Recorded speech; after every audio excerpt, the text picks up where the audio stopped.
This is 93.5 CHMR FM. You're listening to Transparency with your host, Steve Finn, here on CHMR 93.5. Our guest today is Adam Hogan of Hey Rosetta. Well, hello, everyone. Thanks for joining me here on episode 2 of Transparency with Steve Finn. We got a great show for you today. We are going to be talking to Adam Hogan, who is the lead guitar player of a little band you might have heard of, Hey Rosetta. He's going to be joining us in the studio. We will also be listening to a couple of tracks off Hey Rosetta's latest CD, Second Sight. So I'm absolutely thrilled to have him on. He's a great guy, and hopefully he'll be a great interview. I just want to send out a quick thank you to my previous guest from episode 1, my first show. That was Rhea, who is a local singer-songwriter from here in St. John's. She was a awesome guest, and I couldn't ask for a better first interview. Just wanted to let you know, folks, we are online. We have a Facebook page at facebook.com/transparencychmr. Also follow us on Twitter. That would be at transparency935. You can also send us an email if you have any comments or questions or requests for music or guests. That is transparencychmr@gmail.com. So we're going to be getting to Adam Hogan in just a little bit. But first, let's talk about the band. Hey Rosetta, that's our featured group of the day. Only natural, since we have Adam in the studio. They formed in 2005. They released a CD, Plan Your Escape. That was retooled into an EP when they were signed on to Sonic Records. A couple of songs were re-recorded, some were remastered. That came out the following year. Then in 2008, they put out the CD Into Your Lungs, in parentheses, and Around in Your Heart and On Through Your Blood. It's a mouthful. In 2011, they came out with their next CD called Seeds, and then a little Christmas-themed EP that came out in 2012 called A Cup of Kindness Yet. Mainly, we'll be talking about the latest album that's called Second Sight that just came out last summer. A little bit about the band. The lineup includes Tim Baker on vocals, guitar, and piano. Also drums by Phil Maloney.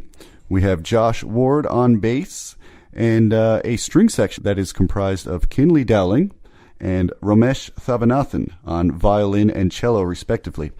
Just want to take a second to congratulate Ramesh on recently getting married. And also in the band is a newer member, Mara Pellerin. She has joined on keys, also trumpet and French horn, which is pretty cool.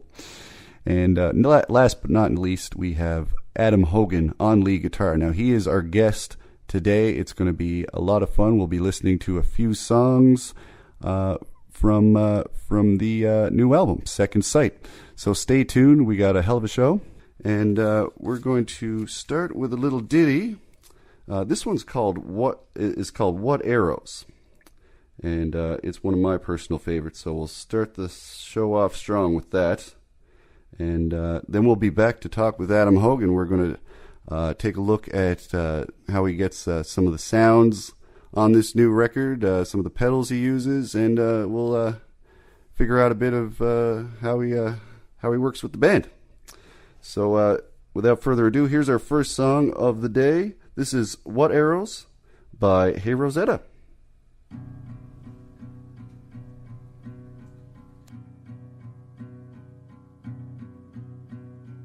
It curves in through the weather. It's coming from above, and it brighter together. It guided us to touch,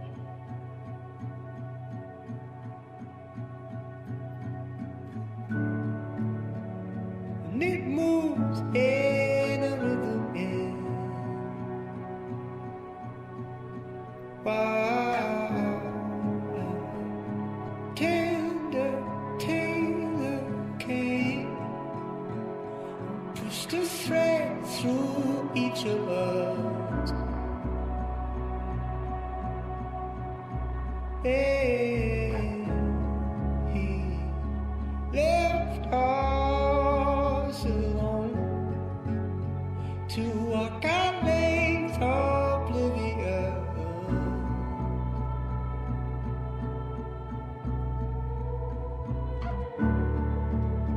What a feet fall in a rhythm, yeah.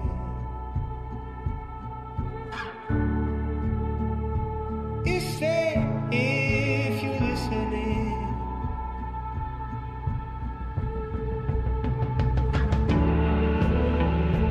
Can't believe it. I think I believe in it. Oh, I can't believe it. I think I believe in it. Oh, I can't believe it. I think I believe in it.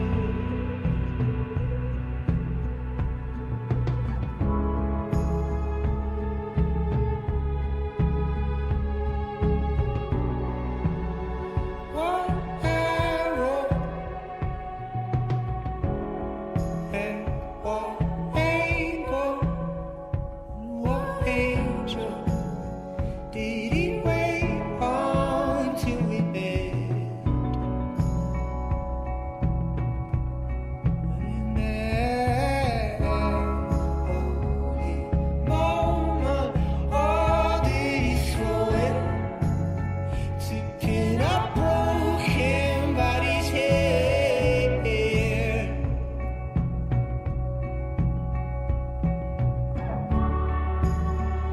See us right in a rhythm, yeah.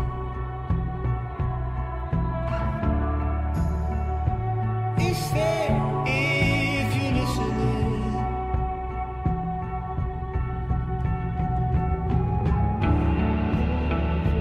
Can't believe it. I think I believe in it. Oh, I can't believe it. I think I believe in it. Oh, I can't believe it. I think I believe in it. Oh, I can't believe it. I think I believe in it.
All right, all right, all right. That was What Arrows by Hey Rosetta off their latest album, Second Sight. So, without further ado, I'm going to get my guest to join us, the lead guitar player from Hey Rosetta. It's Adam Hogan. How you doing, Adam? I'm pretty good, Steve. How are you? You look good. Do I? Yes, in case our listeners are wondering. It's pretty early. It's early. Yeah, we're doing an early morning recording today. It's the only time we could fit it in because you're a busy guy. You're on your way to a festival at the time of this recording. You know, it's going to be aired a couple of weeks out from when we're doing this, but you're on your way to the Firefly Festival? That's right. Yeah, next week we are driving to Delaware. Well, we'll fly to Toronto in a couple of days and rehearse a little, and then cross the border and head to Delaware. I think it's called Dover. I think it's in Dover. It's a big festival. I think like Paul McCartney's headlining it or something. Kings of Leon. It's like a slew of bands. It's a 3-day festival sort of thing. We do that and move on to Chicago for a little festival there, and then back up to Canada for a handful more. So it's only a 2-week run, but 2-week run. Yeah. Okay. That's wicked. Yeah, I was looking at the lineup for Firefly, and there are some pretty sweet acts. Yeah. It's gonna be funny. I don't know. I don't think we'll get to check it out. I think we're only there for the day we play, and then we take off. But that's okay. That's the life you chose, I guess. Sometimes we get to stay. Right. Sometimes. Yeah. So I want to take you back to the beginning. I want to get some insight on how everything started. How did you become a part of Hey Rosetta in the first place? Well, I was simply asked by Tim. So I've known Tim for years, not very well, but my oldest sister Ginny and his oldest sister Beth were like best friends kind of through their teens. So I always knew the Baker family, and they lived in the West End. So I think a few times we used to go down swimming in their swimming pool and stuff like this. So anyways, I knew Tim, and I knew I knew his music. I mean, my sisters had mixed tapes of his kind of songs. From I guess this back when he was in his early 20s. He used to record songs in his bedroom, and so I knew some of his music, some of the tunes he'd kind of written already. And he moved back to St. John's from Montreal, as the story goes. And I think he phoned my house one day. My sister received the call, and he mentioned to her that he was interested in jamming with me because he knew I played guitar. I think he never heard me play guitar. He saw me at a Winter Sleep show, I think, is how he explained it to me. He saw me at a Winter Sleep show. Right. And was like, oh, this guy is into Winter Sleep. That's cool. He also plays guitar. Maybe he's someone to ask to be in a band. And my sister, she got the phone call, and I probably would have said no, but my sister's a very forceful woman, as you know. She's persuasive. Yeah, and she was a big fan of his music, as was I. But being kind of a bedroom guitarist as I was, I wasn't really looking to get up on a stage and play in a band. But anyways, I had to say yes because my sister made me. I find it interesting that that he never actually heard you play before. That's right. Yeah. But I guess it was just a trial run in the beginning, see how it goes, and you're you, so it was obviously a great fit. You were one of the better guitar players that I know of. Well, thank you. And Hey Rosetta started out, in its infancy stage. We know Hey Rosetta now to have a string section. Was that always the plan, or was that kind of an afterthought after things started getting going? No, it was definitely always the plan. I think from the beginning, Tim had an idea to have this kind of stripped down, sort of kind of mellower sound than certainly what we became. So the strings, like he had an idea to have a cellist in the band, from the beginning, and it to be kind of more acousticy and stripped down and really feature the strings. Instead, we ended up drowning them out with electric guitars and electric bass and loud rock drumming. It was definitely. I mean, the first show we played, we had a cellist and a violin player with us. So. Right. We've never played a show without a string section. So, from the very beginning, that was the idea. And that first show was at the Levy. Well, it's known as the Levy now. Yeah, right? Roxy's it was called then. It was Roxy's. Yeah. That was fun. A little blast from the past. Yeah. So, when you started out with the band, did you see the potential for Hey Rosetta to be as successful as it is now, or? No. No, I mean, we weren't really looking ahead I mean, we were just like, okay, let's book a show because we have, it's 15, 16 songs to play. I mean, that's the thing. Right away, we had a lot of songs because Tim had, accumulated many. So He had been busy in Montreal. Yeah, I guess. Yeah. So we kind of in the beginning, it was definitely like Tim Baker songs and then us playing on those. It was less of a collaboration, certainly. I would say, yeah. As opposed to later as opposed stuff. to now, where I think it's everyone kind of has a voice in the band, certainly, and it's there's a sound and an identity from probably each player, and everyone kind of. Mm-hmm. But back then, I mean, back then it was several different people. None of myself, Tim, and Josh are still in the band, but everyone else was different. And for years, it was like that. There was kind of a revolving door of string players, and then we've had a few drummers.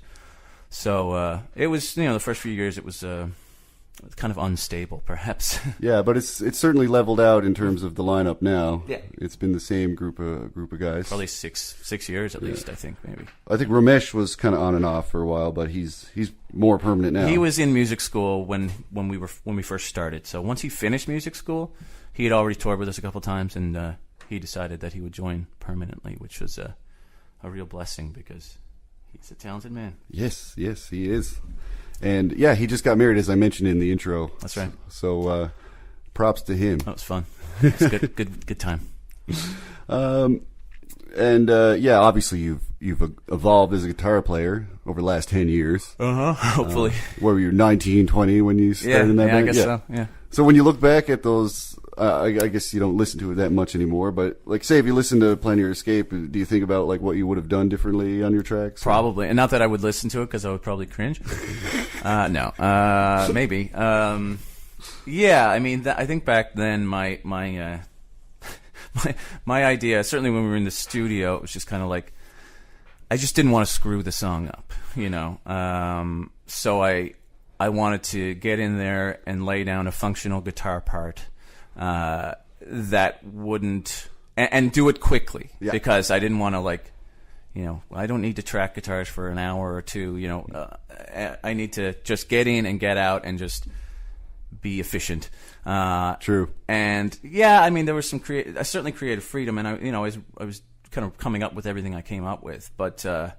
Back then, no. I mean, I didn't know what I was doing at all. Was that was your first recording experience, wasn't it? Yeah. You had not recorded I'd never played in before. a band before, really. I mean, this is the first band I ever played in, and kind of. Well, I played in a few since, but right. Yeah. So it was all brand new, and it was brand new to a lot of us, I guess. Maybe not Josh, but the studio and stuff. I mean, we didn't know what that was. I think the closest thing you had to a band before that was maybe our little high school project. Correct. Named after my dog, Abby. Abby Doo. Abby Doo, we were called. Yeah, that was. We spent a lot of time in your basement, I think. Yeah, playing the hits of the day. But you got to start there, and you're gonna yeah. Steve plays drums, in case the listeners don't know. Yes, I pride myself in telling people that I was Adam Hogan's very first drummer before he made it big. It's my claim to fame. Oh God. So moving on to the Into Your Heart. Into your lungs. Or into your lungs. And on through your heart. And what is it? I don't know. Into your lungs and around in your heart and on through your blood. Around your heart and on through your blood. Oh, it's a mouthful. It's a tongue twister. Sure. But anyway, I remember before you, while you were gearing up to record that, you admitted to me how nervous you were about working with Hawksley Workman. Did I? Yeah, probably. That sounds about right. I'm a pretty nervous dude. So around that time, is that when you started thinking, like, okay, we got something here? This is getting bigger. It was, I don't know. I mean, I don't know if we ever put a lot of thought into that. I mean, the band kind of, we started out playing shows in St. John's, and we graduated to bigger venues in St. John's. We used to play the Majestic Theater a bit, and it was like we do one night at the Majestic Theater, and then we do 2 nights sold out in a row, sort of thing. And it was growing. We eventually bought a van, started touring, but it was just kind of, I mean, when I remember it, we were just kind of, it just seemed like a logical next step. But I mean, we weren't ever talking about this is a career. We're starting something that we want to sustain for 5, 6, 7, 10 years, whatever, which it is now. But one day at a time. Yeah, exactly. It was just like, okay, let's play shows in Toronto. That sounds fun. Like it's it's simply that's all it was really, and we had a van so we could do that.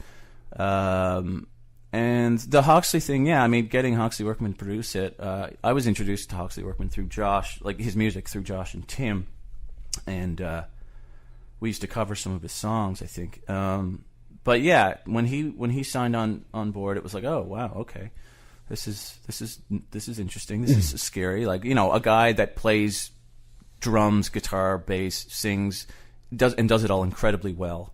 Multi-instrumentalist, you know, had been producing records for a while and making, you know, several of his own at that point. So it was exciting. Yeah, it was exciting, but it was definitely scary. And we had 2 weeks to do the record, and I think we were all a bit nervous to be in there with Hawksley because we knew he was just. It's weird when someone's sitting on the other side of the glass and you're in there tracking something and you're like, well, this guy could probably come in and do it a lot better than me.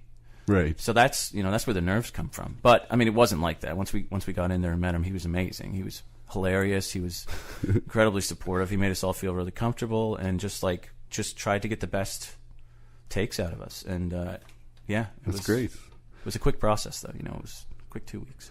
So how about we listen to another track? Sure. From your band, Hey Rosetta. What do you think? Maybe Kid Gloves. Sure. Put that one on. It's been a while since I've heard it. So this is another track from Hey Rosetta off Second Sight. And this is Kid Gloves here on Transparency, CHMR 93.5.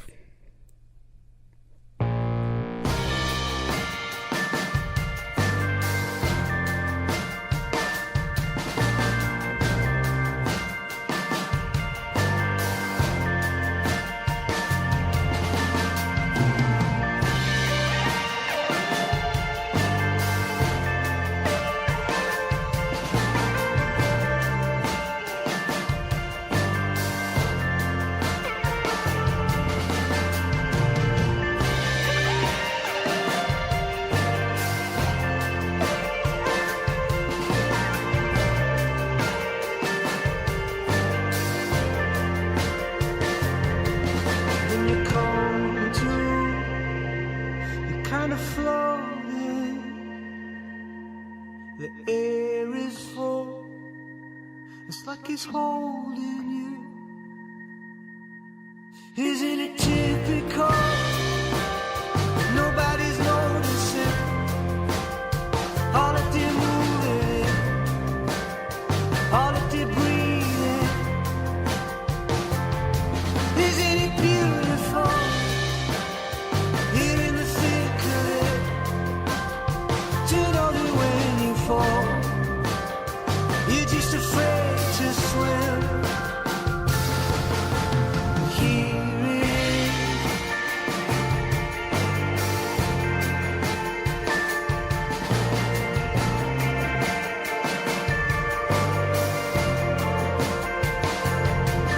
See the arches of pain, see the ocean of dust, see all the colors arranged and hover over us.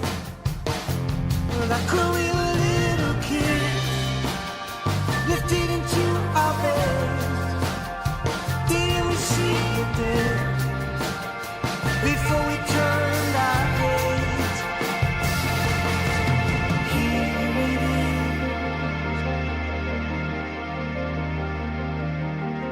It's invisible. There are no words for it. I know you feel it though.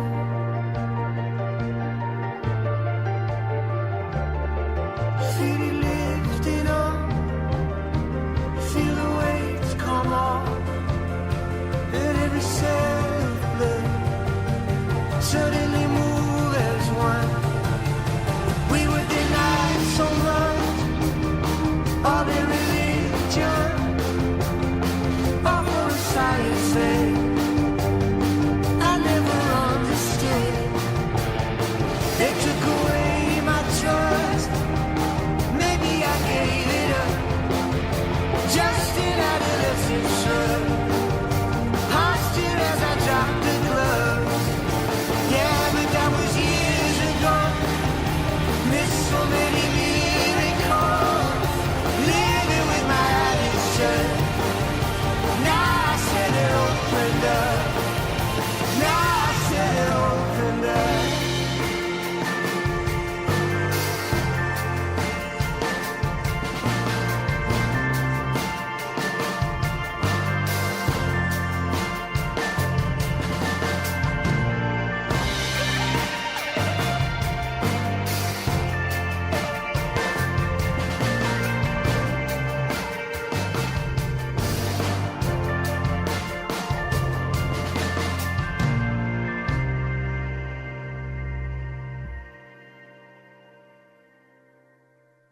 I'm David Suzuki. How far away is your next meal? The average lunch or dinner travels 2,400 kilometers to get to your table. Eating local means eating fresher and combating global warming. The future is in your hands and on your table. Think globally, eat locally. Eat your way to a healthier planet and a healthier you. Find out how at davidsuzuki.org. Hi, this is Joel Plaskett, and you're listening to CHMR 93.5 FM. Come on, teacher, teach me something. Don't just fill my head with nothing. No, teacher. We are back. That was Kid Gloves by Hey Rosetta. That's one of my favorite tracks on the album. Adam, I got a little bit of a Vampire Weekend vibe from that song. That one? People keep mentioning Vampire Weekend when talking about this record. I don't listen to them that much. Only kind of what the boys show me. I know some of the Tim and Ramesh and Josh have gotten into a couple of the records, and maybe and Phil as well. But you know, we didn't reference Vampire Weekend too much in the studio or anything. But I guess some of them ended up might have been in the back like of their them. mind. Yeah, yeah. I think Neon Beyond is one in particular, which we'll play later. That kind of draws the Vampire Weekend comparison the most. Anyways, we'll get to that. And good band. I mean, great band. Fun. Yeah, it could be worse. Oh yeah, for sure. So you guys have been touring like mad. Yes. Over the past 10 years. So you guys must be like family at this point. Sure. You've seen each other at their worst. Like, yeah. You know. Yeah. You get sick on tour. You get cranky. Whatever. You must be the right group of guys for it to continue going on this well. You must mesh really well. Yeah. It's good. I think, you know, as you tour more and more, you figure out things about, of course, obviously you figure out things about the people you're with, and you know when to give them space, you know when to kind of, you know, have a quiet van ride and just not talk a lot. You know, and you kind of run out of things to talk about sometimes, right? So yeah, so that's good. You know, the long drives are often spent in silence. Okay, not necessarily, but yeah, I don't know. Yeah, we've been able to do it somehow. Yeah, I mean everyone's just they're good people and they're considerate. That's great. Yeah, it's amazing how we've managed to not kill each other. Yeah. So, but on the same subject of touring, you've also toured extensively in Australia. We have been there 3 times now. And something I've noticed about Australia is that for some reason they really take to Canadian music. Like, it really goes over well there. Like, I had an Australian friend who just loved the Tea Party. Go away. Yeah. And like, I don't think the States know the Tea Party that well, but like not. Australia, they're huge over there, and you guys are pretty well known there. Is there a reason why Canadian music does so well in that country? I am not sure. A lot of people say Australia is very similar to Canada. The people are. Yeah. I think I agree with that. Different accents. No. Well, I mean, the reason we went over initially, we hooked up with a label of sorts, and their whole thing was bringing Canadian music over. There used to be a handful of these guys who ran this label, and they used to come to the ECMAs, the East Coast Music Awards in Canada, and just look for people that they could bring over. So that was our initial trip. They were purely kind of working with Canadian musicians. But I can't really explain it. I mean, there's the way I could explain it is that Canada has a great music scene, and it had, for the last 10 years, 12 years, it's been, I feel like it started with the kind of broken social scene thing, and it's just been growing from there. And I don't know, 50% of the music I listen to is from this country. So they just have good taste, maybe. Yeah, they certainly do. Now here's a little risky question I wanted to ask you. Sure. I'm down. Back in about 2010, I think it was, you left the band. Mm-hmm. You got out. Sure. And that was around the time the Vancouver Olympics were on. I think our mutual friend Ryan Stanley was filling in for you, Correct. based on your personal recommendation. That's right. Yeah. But I want to know, what were you thinking? Why did you leave the band? Well, what it's been at that point probably what's 3 or 4 years of solid touring. I just wasn't really happy.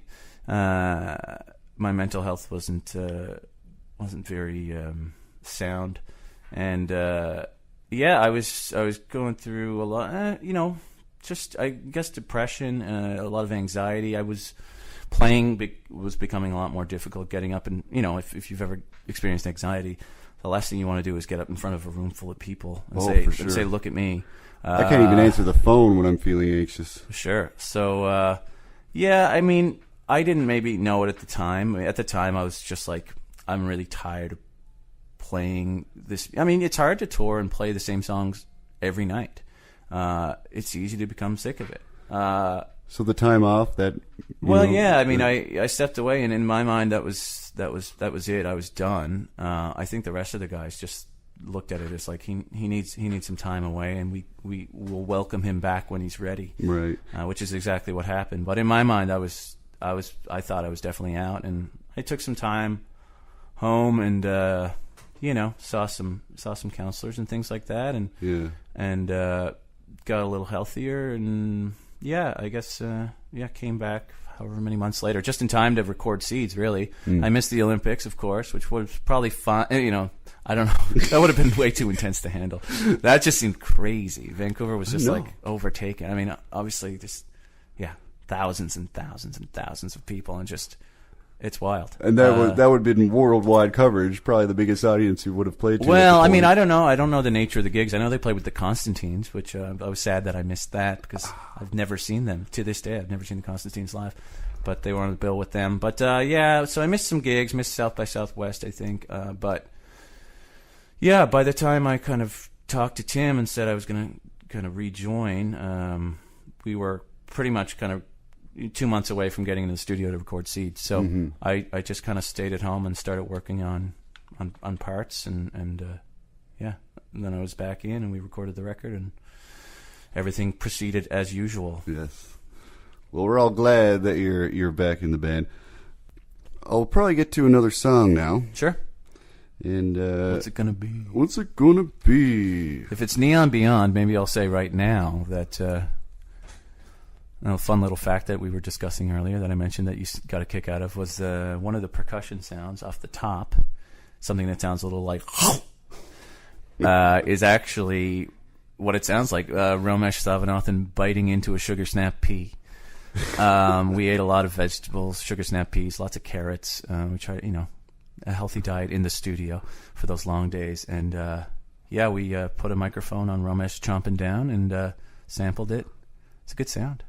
Yeah, I mean, you take it where you can get it. Hey, bye. I think like those old kung fu movies when you hear like a punch, like a psh, I think that's like a squished tomato or something like that. Is that right? Yeah. Amazing. So Foley work is all about just, getting that sound where you can get it. Foley work's amazing, man. I love it. If it's in a sugar snap pea, it's in a sugar snap pea. Yeah. So we should probably play that one, eh? Yeah, this is the time to play it. This is Neon Beyond here on CHMR. My name's Steve Finn with Transparency.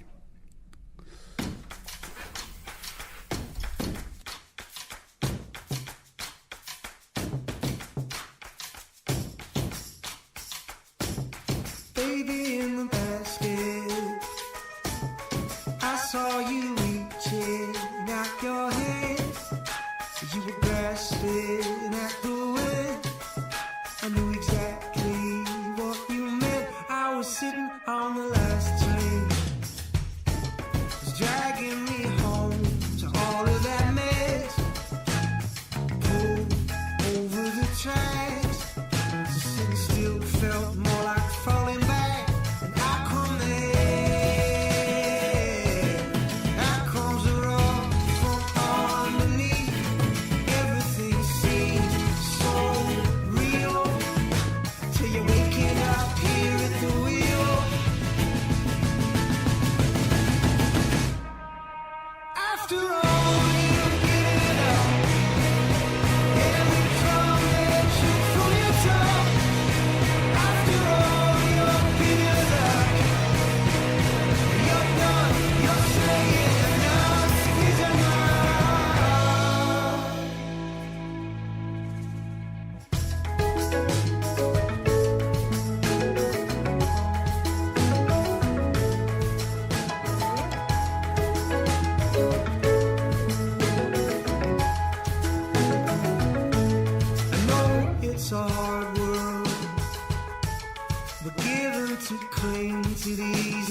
is a wrong turn. Feeding that fear is the only way back. So do not be hemmed in. Do not buy dollars, no doctrine, no slow. No, don't think of small things. Turn your eyes to the neon beyond. After all you've given up, every crumb they took from your tongue. After all your bitter luck, all your silence not always done. After all you've given up, all your time and your running son. Now you ought to be speaking up, saying enough is enough, but enough is enough,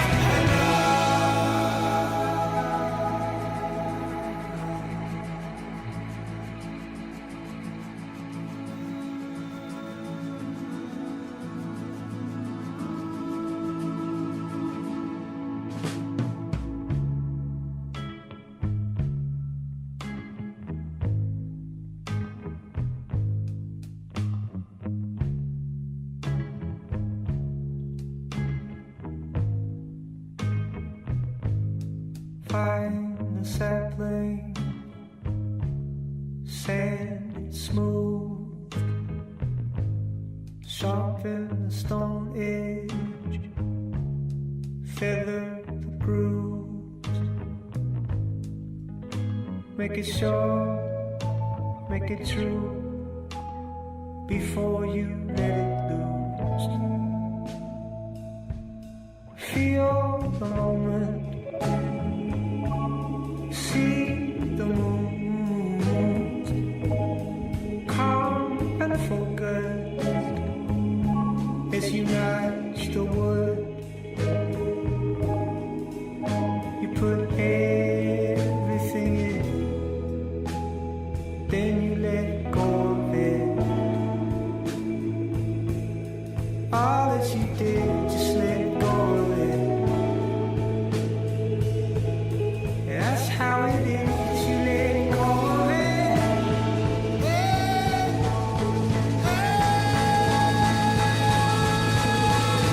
You're looking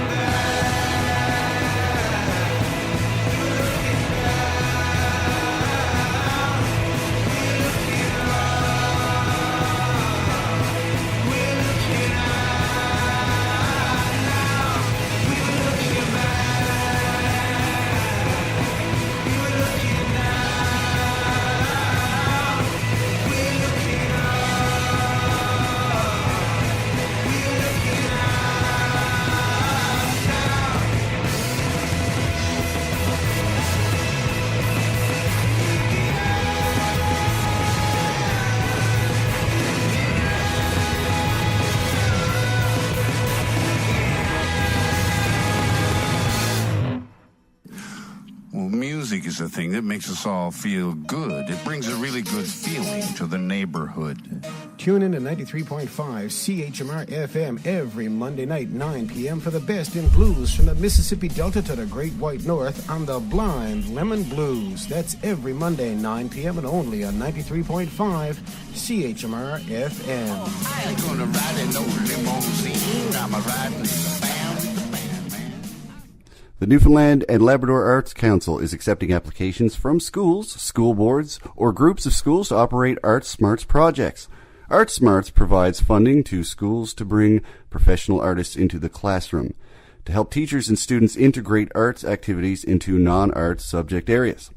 The application deadline is June 15th, 2015, for projects starting after September 15th, 2015, and completed by June 23rd, 2016. Contact the NLAC for a application form and details. Call 726-2212 or toll free at 1-866-726-2212. Email nlacmail@nlac.ca or visit www.nlac.ca. This announcement has been a public service of 93.5 CHMR FM. We are all running. We are all Churchill from the Once, and you're listening to CHMR 93.5 FM. We are all going to the same place. Okay, that was Neon Beyond by Hey Rosetta. I'm your host, Steve Finn, and you are listening to Transparency here on CHMR. If you're just joining us, my guest today is Hey Rosetta's lead guitarist, Adam Hogan. So we're having fun, aren't we? This has been really fun. Okay, It's nice to listen. Nice to listen to the tunes from the record again. I haven't heard them in a long time. Yeah, I imagine you get sick of your own music pretty quick. Well, you know, by the time it comes out, you've heard it hundreds of times. Yeah, not to say it isn't amazing. It's freaking great music. Thanks, man. But yeah, like I'm proud of the recordings I've done with various bands, but I don't put them on. No. You can't. You can't. So let's talk a little bit about this new album, Second Sight. Mm-hmm. That's produced by Marcus Pequin. Mm-hmm. That's correct. My French is not so good. But he seems like he knows his stuff. What's he like to work with? He's great, man. Yeah, I mean, we I guess heard his name first. He had just in the year previous to making this record with us, I think he'd done the latest National record. You know the band The National? Yeah, I've heard of them. Okay, so I think the record's called Trouble Will Find Me. He produced that record. And he'd worked on The Suburbs, the Arcade Fire record, The Suburbs. He engineered it, I believe, engineered a lot of it. His wife plays in the Arcade Fire. Oh, yeah. Or has, at least. I don't know if she's out there with them these days, but she plays viola. Yeah, so he had done those records. He had also produced a local, or recorded a Local Natives record, their latest at the time. So we were pretty stoked on what he had done and the records he'd been a part of. And yeah, his name came up. You know, when the time comes to find producers, you just kind of make a list and go down through the list and see who's into it, really, and see who's available. I mean, it's right. I mean, we were hoping to get in the summer, but we didn't start the record until September, October, because he had just had a baby. He had just had his first child, so things got delayed. But I see. But yeah, he's wonderful. He was awesome. I think we would definitely make a record with him again if he was into it. Yeah, wonderful guy to work with. I read that you took about 2.5 months to record the album. That's probably a record for how long it's taken. Yeah. So what the heck took so long, man? Everything was changing. The songs were changing in the studio. I don't know. We were just in there, and we were giving ourselves time to experiment and really enjoy the studio, and chase sounds that we were hearing in our heads. And every now and then we might hit a wall or something with a tune, and we'd leave it and come back. But yeah, we allowed ourselves the time. We weren't too concerned with how long we were in there. We were quite happy to be in there. So it took a long time though, didn't it? Wow, 2.5 months. It's crazy. It's nice to have that luxury. Yeah, I mean it costs a lot, but it's awesome. I mean, I think if you ask anyone in the band, there's no place we'd rather be than in a studio. Yeah. Performing live is great and all, but writing in a studio with your friends and recording is just the best high. It is the best high, and I look back at my recording experience as some of the best times of my life. Totally. But this show ain't about me. It's about you. No, it can be about both of us. Let's see. So this new album features a seventh member that's new to the band. Correct. Gramercy riffs Mara Pellerin. Correct. Who's fantastic, and she's no stranger to you guys. She's toured with you. Well, she's been touring with us. So, I mean, she's recorded on some of our records. She sang on the Christmas EP. She sang on the new record as well, and played some French horn, and some just French horn. So, yeah, I mean, and she's played some live shows with us. I think she's done a couple Christmas shows with us here in St. John. She's from St. John. She lives in Toronto. So yeah, we've known her for a long time, and it had been an idea of Tim's to maybe bring her on tour. He'd been thinking about it for a couple of years, be nice someday to get her, in the band, or at least for a few tours, and have her to play French horn and have her play trumpet and sing and play keyboards, which she's now doing and has been with us, I guess, for the last year now. Okay. Yeah. So it's great. She's awesome. We get to see everything through her eyes now, because she's touring kind of for the first time, and we live vicariously through her. Right. I remember she was with you when you played Lee's Palace in Toronto with her band Gramercy Riff. Yeah, of course. Yeah, a couple of years ago. When we did the Seeds CD release tour, we took Gramercy Riffs kind of across the country with us. Yeah. And that was their first kind of big tour. So, yeah, that's when we kind of that's when I got to know that crew, a band from St. John's that all moved to Toronto. And they're still a band, I guess, technically, but they don't do much anymore. Right on, right on. Yeah. And I remember that you performed a cover with her on stage with you. What was it? Time After Time. There you go. Yeah. We were playing that for a while. I thought that was a great choice. And that's something that I've noticed whenever I see you play. You always pick the best cover songs. Yeah. We haven't done any for a while, though. I guess, no, Graceland. We were going to bring out Graceland again, Paul Simon's Graceland, which we've done in the past, but we didn't end up doing it. It is nice to do a cover, especially when you're doing, headlining sets. Well, that's nice of you to think that we pick out the best ones. I don't know how that process even works, but I don't remember choosing that song, but it was fun doing it, and I think we kind of did it most every night when we were touring with the Gramercy Riffs. So gotcha. Fun. Good times. Now, let's just step away from Hey Rosetta for a bit. Okay. Because, while we're showcasing Hey Rosetta, you're my guest, you specifically. Sure. And this is not a proxy interview with Hey Rosetta. This is about you as an artist. And currently you're working with another young lady who's a singer-songwriter, Ali Waterman. Mm-hmm. Yeah. In the band Gala. That's what it's called, Gala? Gala, yeah. We're kind of, so the story goes, we recorded, myself and Josh Ward, who plays in Hey Rosetta as well, recorded an EP with Ali a couple summers ago. And we kind of unofficially became a band after that, because we'd made this record, and we're like, okay, let's play a couple shows, which we did. And then Hey Rosetta got busy, and we were kind of pulled away from the band. Mm-hmm. And she had a bunch of different people playing with her. She continued to play shows over the last year and a half or so, and now she's making her full-length record, and Josh and I find ourselves back in the fold. So Romesh Savanathan is producing and engineering the record.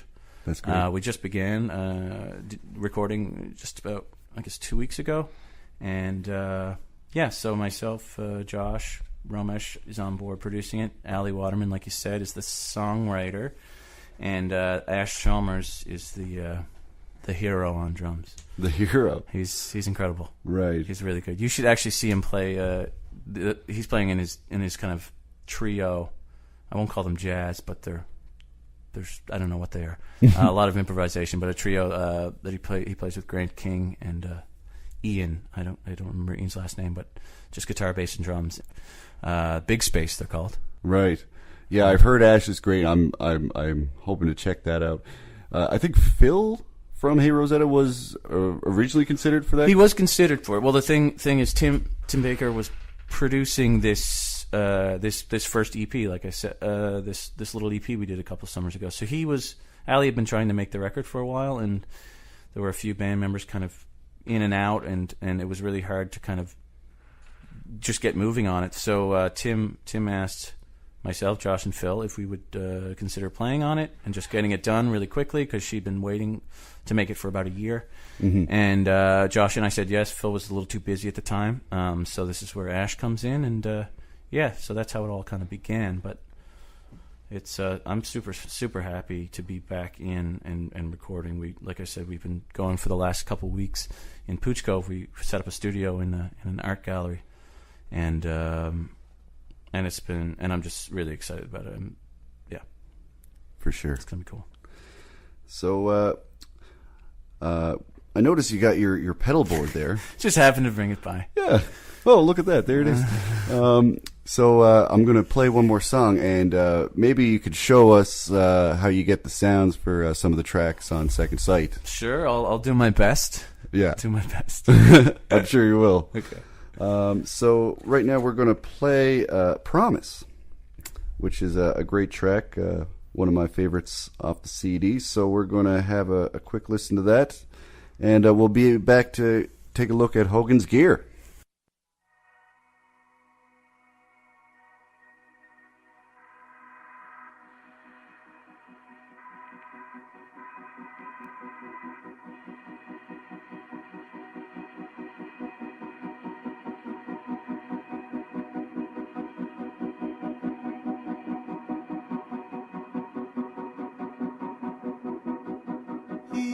No lies, laughing too much.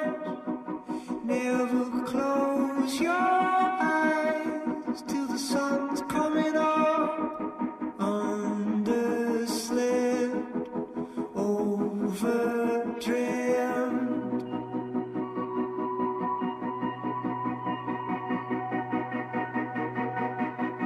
My whole life trying to speak, but silent with so much beneath it. That thick wind under the surface. You don't know me or my purpose or my promise. I got promise.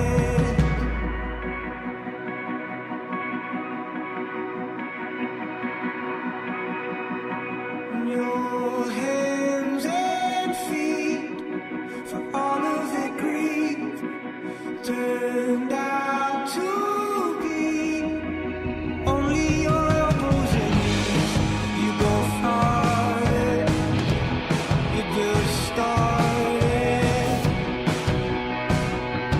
See, yeah, you see that red pen hovering judgment, and that senses. Get those numbers away from us, 'cause honest, we got nothing in our pockets but serious promise. We got promise.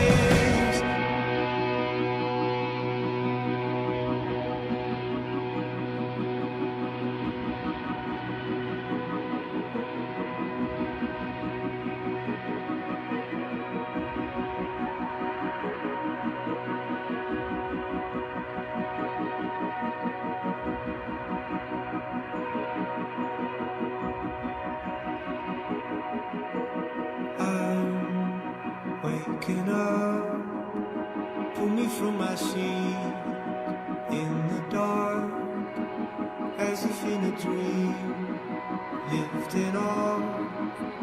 Let me feel it shift in my blood. Let me feel like I'm rising up out of all the ashes and dust, out of all the pain that's done. I don't need what's holding and gone, and I got promise.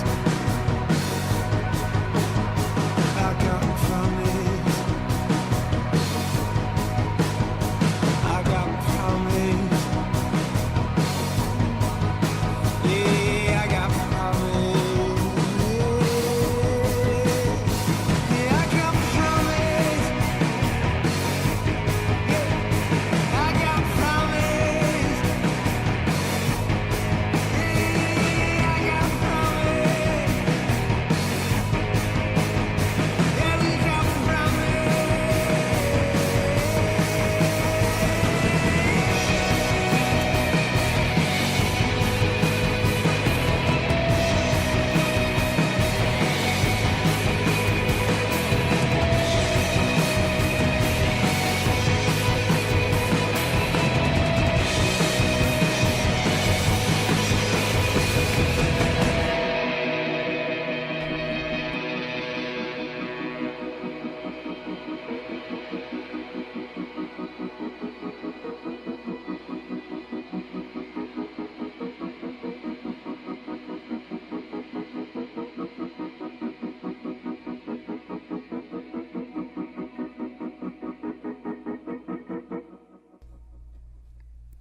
All right, that was Promise by Hey Rosetta. This is Steve Finn, and you're listening to Transparency with Steve Finn here on CHMR 93.5. And my guest here is Adam Hogan from Hey Rosetta. And we have him here with his pedals. He brought his gear in. We are going to be getting some insight on how he gets the sounds he does on these tracks. So maybe we should start with the one we just heard, Promise. Oh, really? Or do you got something else geared I kind of dialed into some. Well, I'm trying to figure out exactly what I'll show you on each. What's of interest. But maybe I'll rewind to a song we played earlier called Kid Gloves, which I was just figuring out how to play the riff because we've never played it live yet. I think it's the one of two songs that we haven't played from this record yet live. Really? It's been out a year and you haven't played it live yet? I know. We're about to. In a few days, we're going to rehearse it and figure out how to play it. Okay. But right now, so the main riff. Okay, so people are very interested in pedals, I'm sure. Oh, yeah. Well, this is our niche segment. Not sure that they are. Basically, on this record, I started using this pedal called a POG. POG's short for Polyphonic Octave Generator. So it's almost, it's all over this record. Almost, maybe a little too much. I feel like I can't use the pedal anymore now because I've used it too much on this record. But it was a good creative tool in turning my guitar into something that doesn't sound like a guitar so much. Kid Gloves. How's that go? So I'll just give you a demonstration of what the POG does. The main riff in Kid Gloves goes like this. See if I can play it. Whoops. No.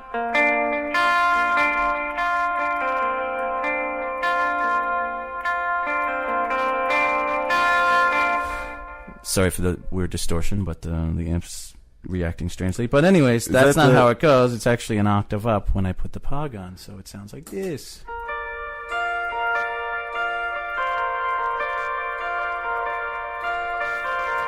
Without.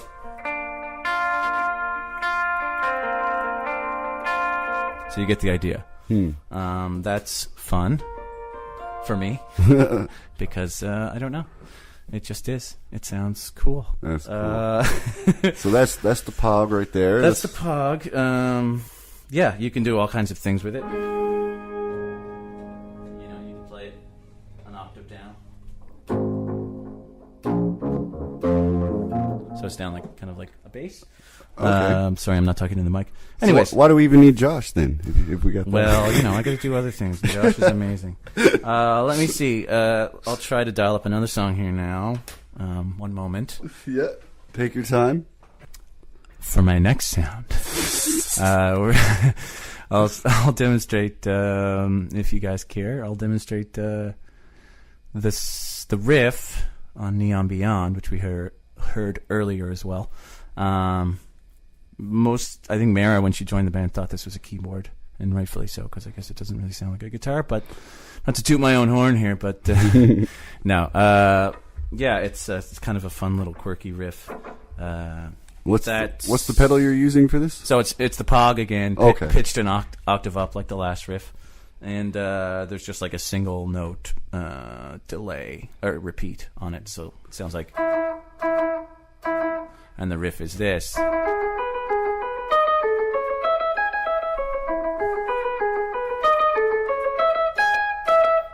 Played poorly and out of time. But every note you play, it's doubling up. Yeah, so what I'm actually playing is this. Oh, sorry. What I'm actually playing is this.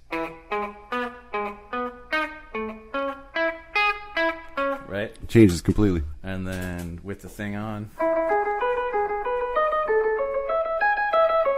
So yeah, pedals can be your friend. Sorry, I'm yelling. Pedals can be your friend. Yeah, they help create new sounds. That's what I use them as. They're great tools. I feel like I'm not really a kind of a guitar.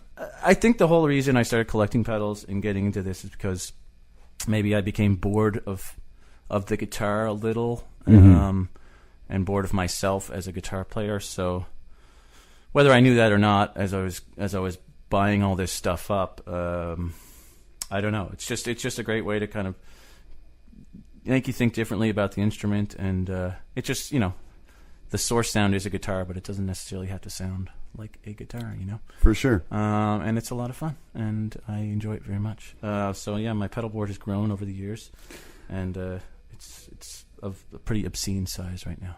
Right. Yeah. I should let everyone know, since this is a radio show, you obviously can't see the pedals that Adam is using. So if you want to hop on our Facebook page, facebook.com/transparencychmr, there'll be a picture up there so you can have a look at what we're dealing with here in the studio. Might help get a sense. The mess of pedals. Do you want me to do another one? Just one quick one? Yeah, what's this you're doing? Okay, so it was the song we started off with off the top of the show, which was What Arrows. Right. And in the studio I played it on a lap steel. But live I don't carry my lap steel around for, you know, one moment of one song. It's kind of a pain. So I kind of worked it out to do it on the guitar. It doesn't quite nail the sound, but it's close enough in my mind. Mm-hmm. So basically it's just a ton of reverb. It's like 100. Yeah. So there's no dry signal whatsoever, if that makes any sense to anyone. Okay. So the guitar sounds like that when I play it. So all you hear is the reverb. You don't actually hear the guitar. You know what I'm saying? Right. I would have assumed that was done in post, but that's done right there in your amp. Yeah. So the part I actually play with a slide. So it's just this kind of single note stuff. So you don't.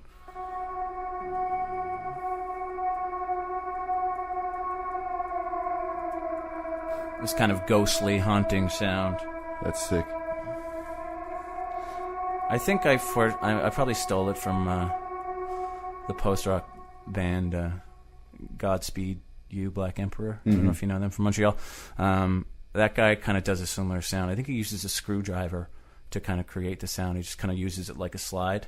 So I don't know, maybe that's where I got the idea for the sound. And it's not quite what he does, but it's a nice haunting kind of sound. Yeah, I'm into it. Right. And it's cool, yeah, I mean, where the signal is, you know, fully wet, as they say, so all you're hearing is the reverb. I'm actually doing this right now. Oh. I'm just picking over and over, but you don't hear that pick attack. You just hear the overall you just hear reverb. Yeah, exactly. Yeah. So reverb pedals, they're fun. You're a genius. No, it's really simple. Well, where do you learn this stuff? Is this like you just read up on what the pedals are capable of, or? Well, I mean, in terms of what I mean, once I buy something, I guess it's just a matter of experimentation. True. A lot of this stuff comes from these 3 pedals made by Strymon, delay pedals and reverb pedal. And yeah, that's kind of, and the Pog, of course, as I demonstrated, has been a nice source of inspiration. I don't know. Yeah, you just kind of twiddle knobs until you kind of hear a sound that. I mean, I personally, like these days, I feel like I sometimes can't even write a part for a song until I have a sound that feels like it's, you know, in the world of the song. Mm-hmm. Gotcha. When Ramesh and I, when doing this Gala record lately, he talks a lot about like characters, like what character, you know, what's the character of this song, or what characters do we want to involve, and you know what he basically means is like what kind of sound.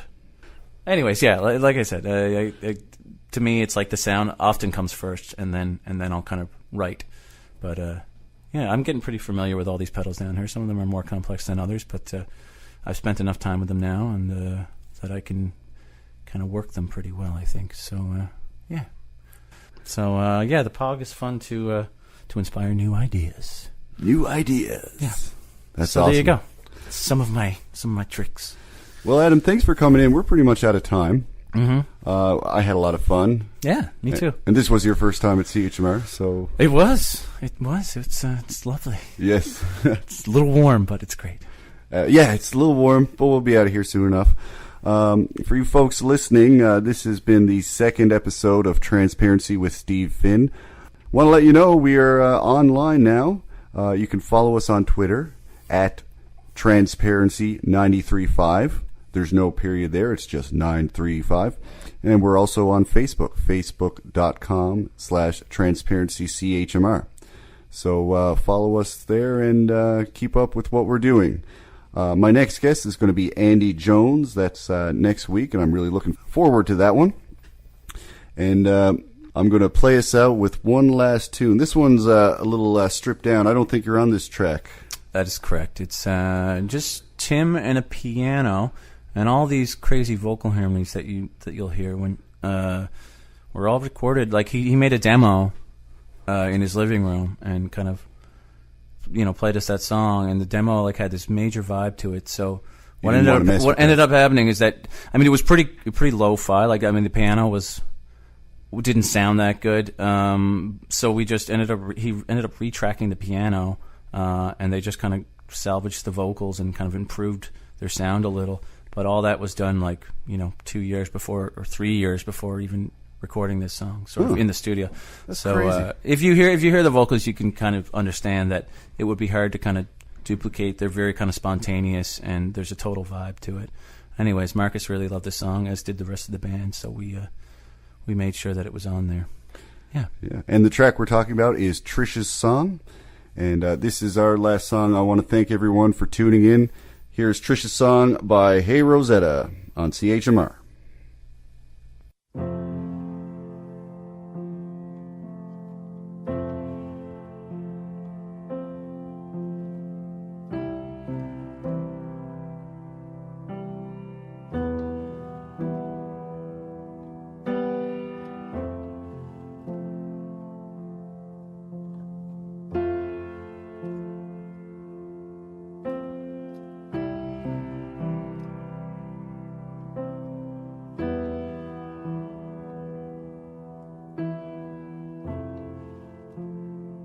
Take your hand, your mother's hand,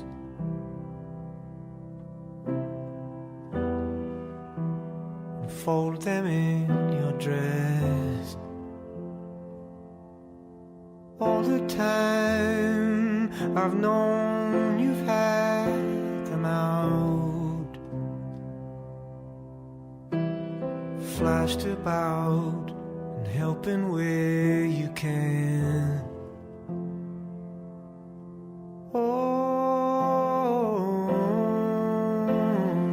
you give and give and give and give, and it's time to rest. Now you need to breathe it in. I want you to receive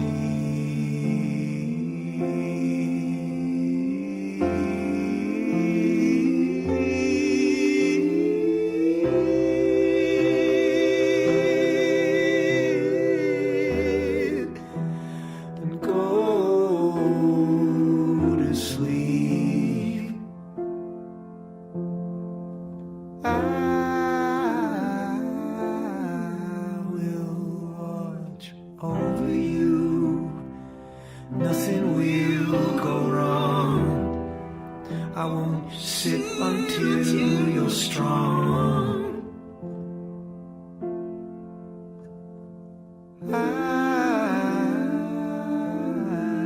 I've got lots to give. I've got all you gave to me.